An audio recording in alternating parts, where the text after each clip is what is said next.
Hi, this is John from Final Cut Pro Classes, and today's tutorial is about how to fix over or under exposure in your video super easy with the range check. Let me show you how. So here I have a timeline that I cut, and it looks okay with the naked eye, but I want to find out if I've underexposed or overexposed my shots. So what I'm going to do is go to View, and I'm going to go to Range Check, and I'm going to say turn everything on. And now I can see these little squiggly lines here that are showing me I'm overexposed on this wide area. So what I want to do is fix that. So I'm going to open up my inspector. I'm going to go to the color board here. I'm going to go to exposure, and I can see it's the white area right here that's overexposed. So I'm just going to drop down the whites on the exposure a little bit until these lines disappear. So now they're gone. So now I know I'm not overexposed on the whites.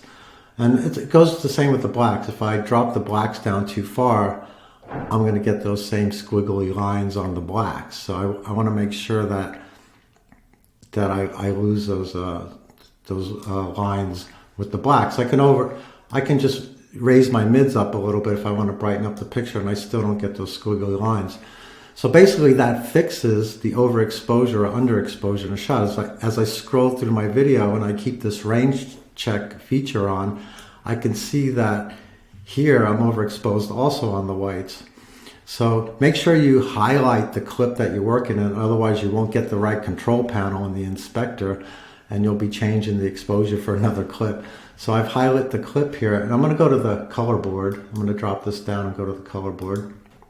And again, I'm just going to drop down the whites on the exposure until those lines disappear. So as I drop them down, you can see those little squiggly lines disappear. And I'm going to just see if I can adjust my blacks so I can see that would be crushing the blacks too much.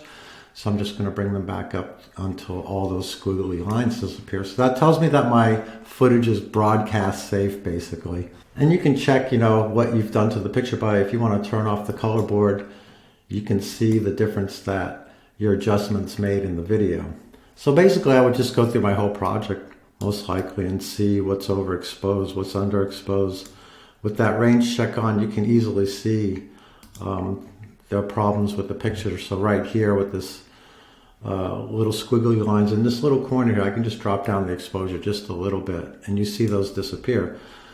So that's a really easy way to fix over underexposed video and to make it broadcast safe for viewing. So I hope that helps a little bit. And again, here's another piece that's overexposed a little bit. And just to make sure you click on to the image that you want to work on, otherwise you'll be working on the wrong image. So from here, I want to make sure I'm highlight on this image, and I'm going to open up my color board. And again, it's the whites. I'm just going to drop those down, and you see all those squiggly lines disappear. I'll check my blacks a little bit and make sure that I can get them down to where they're not crushed too much. Anyway, I hope that explains a little bit about how to fix your over or underexposed video in Final Cut Pro. Thanks for watching. See you next time. Subscribe or like. Thank you.